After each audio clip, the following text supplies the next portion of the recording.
Hello, my name is Will Schretzman, Vice President of Packaging for Verst Logistics. Title of my presentation today is Get in Sync with CanShrink. And here's the agenda. Basic can facts, brief history of sleeves on cans, the current situation, and future options and initiatives. So here's some facts about aluminum cans. 100 billion cans are made in the US each year. The top 5 customers, Coke, Pepsi, Dr. Pepper, AB, and Miller Coors, account for 90% of the consumption of those cans. Despite that, growth in cans was relatively flat and predictable for several years. The craft beer industry changed that. From 2013 to 2016, the industry grew from a few craft breweries to over 7,200.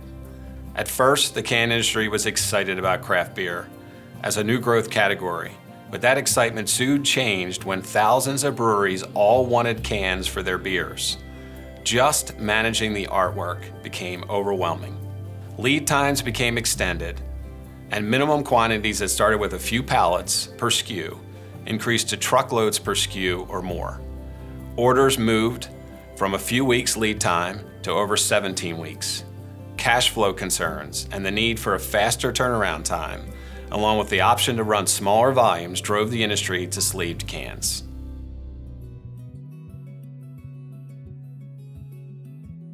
Sleeve cans are bright or unprinted cans with a shrink sleeve applied. Unprinted bright cans were easier for the can manufacturers to manage. No artwork headaches to deal with, and these cans became readily available.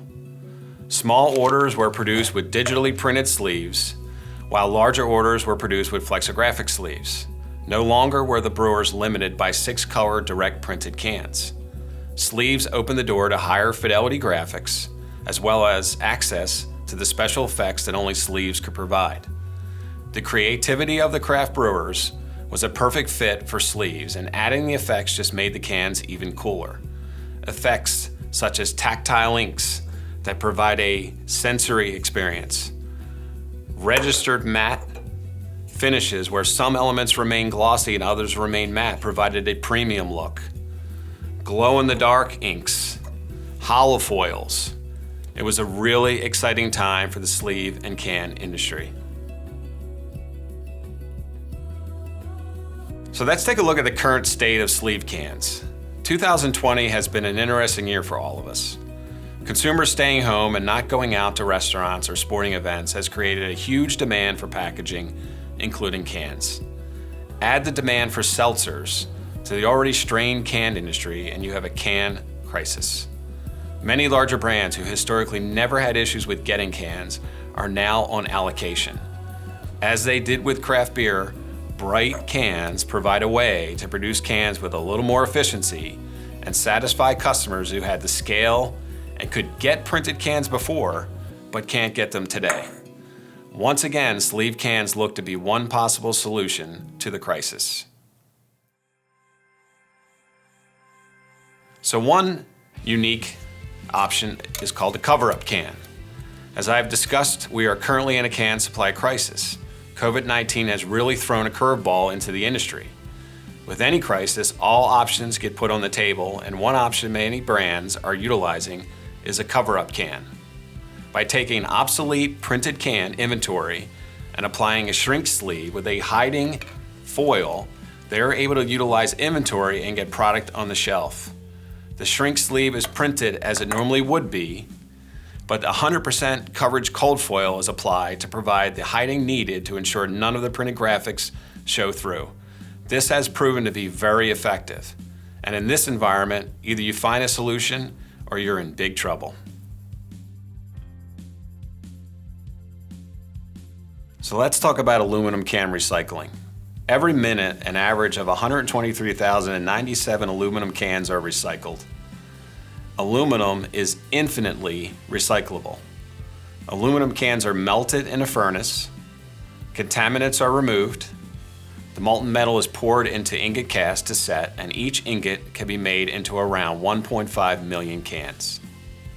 So before I talk about more information about recycling cans, I'd like to have take us back to a little history back in 2012 when we all got together following the AWA Sleeve Conference here in Cincinnati to talk about how we were going to address recycling of PET bottles with PETG shrink sleeves. And we all got together and we brought everybody from the supply chain, from recyclers to printers to ink suppliers to brands.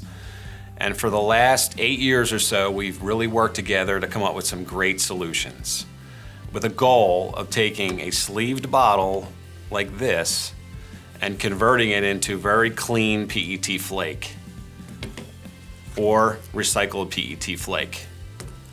But where I see that tying into what's going on with cans is, if you go back to 2012, we were kind of like in the Wild West, where we were just happy about the growth of shrink sleeves.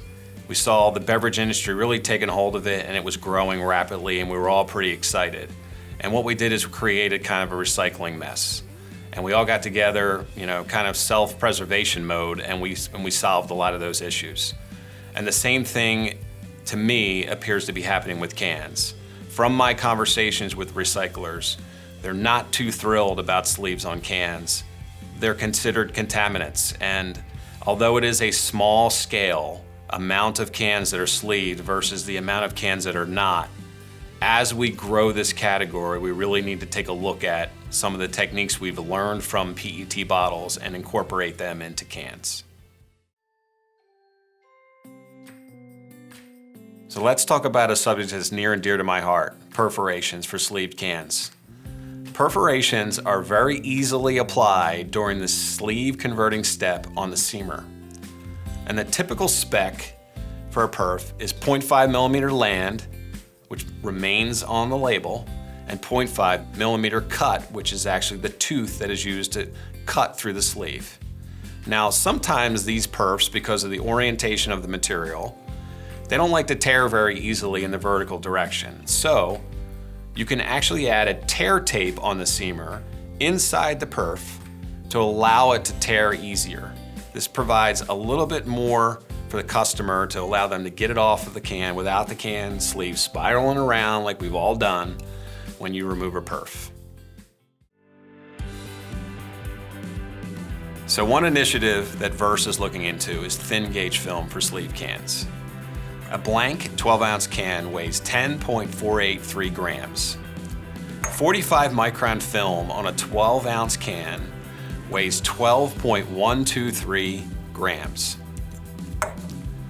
That is a 13.5% yield loss per can with 45 micron, meaning that if I am a recycler and I'm recycling this can and I do that by weight, I have not accounted for 13.5% of the weight, which is the sleeve. This is 45 micron film. And it's actually worse if you use 50 micron film. It actually goes up to 17% yield loss. Now, what we're looking into is 25 micron film on a 12-ounce can. That weight is 11.436 grams, or an 8.4% yield loss per can. So 25 micron film puts your yield loss at less than 10%, which in discussions with recyclers, they're pretty excited about. Obviously, it takes a little bit more finesse to apply a 25 micron sleeve versus a 45 micron sleeve, but obviously the look of the cans is the same and the feel is the same. And why not use a thinner gauge film and be more recyclable or friendly to the recyclers than using a thicker gauge film? So the future state of shrink labeling cans is done with state-of-the-art sleeve label application lines, high-speed, servo-driven, vacuum conveyors for gentle handling of empty cans and lightweight bottles, inline defect detection, new tunnel designs with reduced energy usage, high reliability and quick changeover designs, thin gauge film compatible, capable of 600 units per minute speeds. This, in conjunction with perforations, thin gauge film, collaboration with recyclers and brands, is how we get in sync with Can Shrink.